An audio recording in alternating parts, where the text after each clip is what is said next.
बोले श्यावर रामचंद्र भगवान की जय। महर्षि वाल्मीकि भगवान की जय। श्री हनुमान जी महाराज की जय। श्रीमद् वाल्मीकि रामायण के बालकांड के 75वें सर्ग में आज हम प्रवेश करेंगे, और जिसमें वर्णन है राजा दशरथ की बात अनसुनी करके परशुराम का श्री राम को वैष्णव धनुष पर बाण चढ़ाने के लिए ललकारना। राजा दशरथ की बात अनसुनी करके परशुराम का श्री राम को वैष्णव धनुष पर बाण चढ़ाने के लिए ललकारना। हे दशरथ नंदन श्री राम वीर, सुना जाता है कि तुम्हारा पराक्रम अद्भुत है।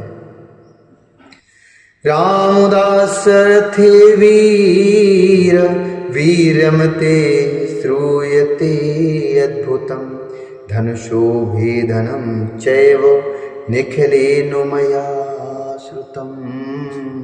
धनुषो भेदनम चैव निखिलेनु मया श्रुतम। हे दशरथ नंदन श्री राम, हे वीर, सुना जाता है कि तुम्हारा पराक्रम अद्भुत है। तुम्हारे द्वारा शिव धनुष के तोड़े जाने का सारा समाचार भी मेरे कानों में पड़ चुका है। उस धनुष का तोड़ना अद्भुत और अचिंत्य है।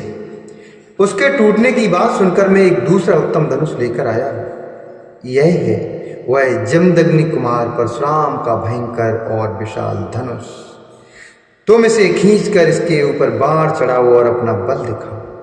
इस धनुष के चढ़ाने में भी तुम्हारा बल कैसा है, यह देखकर मैं तुम्हें ऐसा द्वंद्व युद्ध प्रदान करूंगा जो तुम्हारी पराक्रम के लिए इस प्रहरणीय होगा। परशुराम जी का वह वचन सुनकर उस समय राजा दशरथ के मुख पर विषाद छा गया। वे दीन भाव से हाथ जोड़कर बोले, हे ब्रह्मन, छत्ररोषाति प्रशांतिस्तवम् छत्ररोषातु प्रशांतिस्तवम् ब्राह्मणश्च महातपः बालानां मम पुत्राणां भयं दातुमर्हसि। बालानां मम पुत्राणां भयं दातुमर्हसि। भार्गवाणां कुले जाते भार्गवाणां कुले जातः स्वाध्याय व्रतशालिनां शस्त्राक्षे प्रतिज्ञाय शस्त्रं प्रक्षिप्तवानसि। शस्त्रं प्रक्षिप्तवानसि। हे ब्रह्मन, आप स्वाध्याय और व्रत से शोभा पाने वाले भगवंशी ब्राह्मणों के कुल में उत्पन्न हुए हैं और स्वयं भी महान तपस्वी और ब्रह्मज्ञानी हैं। क्षत्रियों पर अपना रोष प्रकट करके अब शांत हो चुके हैं, इसलिए मेरे बालक पुत्रों को आप अभय प्रदान करें, क्योंकि आपने इंद्र के समीप प्रतिज्ञा करके शस्त्र का परित्याग कर दिया है। इस तरह आप धर्म में तत्पर होकर कश्यप जी को पृथ्वी का दान करके वन में आकर महेंद्र पर्वत पर आश्रम बनाकर रहते हैं। हे महामुनि, इस प्रकार शस्त्र त्याग की प्रतिज्ञा करके भी आप मेरा सर्वनाश करने के लिए कैसे आ गए? यदि कहीं मेरा रोष तो केवल राम पर है, तो एकमात्र राम के मारे जाने पर ही हम सब लोग अपने जीवन का परित्याग कर देंगे। राजा दशरथ इस प्रकार कहते ही रह गए, परंतु प्रतापी परशुराम ने उनके उन वचनों की अवहेलना करके राम से ही बातचीत जारी रखी। वे बोले, हे रघुनंदन, ये दो धनुष सबसे श्रेष्ठ और दिव्य थे। सारा संसार इन्हें सम्मान की दृष्टि से देखता था। साक्षात विश्वकर्मा ने इन्हें बनाया था। ये बड़े प्रबल और दृढ़ थे। हे नरश्रेष्ठ, इनमें से एक को देवताओं ने त्रिपुरासुर से युद्ध करने के लिए भगवान शंकर को दे दिया था। हे ककुत्सकुल नंदन, जिससे त्रिपुर का नाश हुआ था, वही धनुष था जिसे तुमने तोड़ डाला है। और दूसरा दुर्धर्ष धनुष यही है जो मेरे हाथ में है। इसे श्रेष्ठ देवताओं ने भगवान विष्णु को दिया था। हे श्री राम, शत्रु नगरी पर विजय पाने वाले वही यह वैष्णव धनुष है। शत्रु नगरी पर विजय पाने वाला वही यह वैष्णव धनुष है।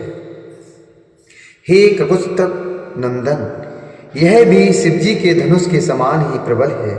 उन दिनों समस्त देवताओं ने भगवान शिव और विष्णु के बलाबल की परीक्षा के लिए पितामह ब्रह्मा जी से पूछा था कि इन दोनों देवताओं में कौन अधिक बलशाली है। देवताओं के इस अभिप्राय को जानकर सत्यवादियों में श्रेष्ठ पितामह ब्रह्मा जी ने उन दोनों देवताओं अर्थात शिव और विष्णु में विरोध उत्पन्न कर दिया। विरोध पैदा होने पर एक दूसरे को जीतने की इच्छा वाले शिव और विष्णु में बड़ा भारी युद्ध हुआ जो रोंगटे खड़े कर देने वाला था।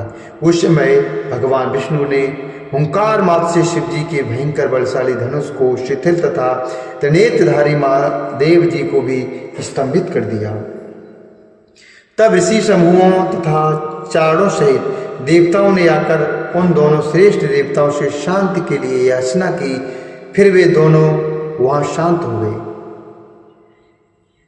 भगवान विष्णु के पराक्रम से शिवजी के उस धनुष को शिथिल हुआ देखकर ऋषियों सहित देवताओं ने भगवान विष्णु को श्रेष्ठ माना।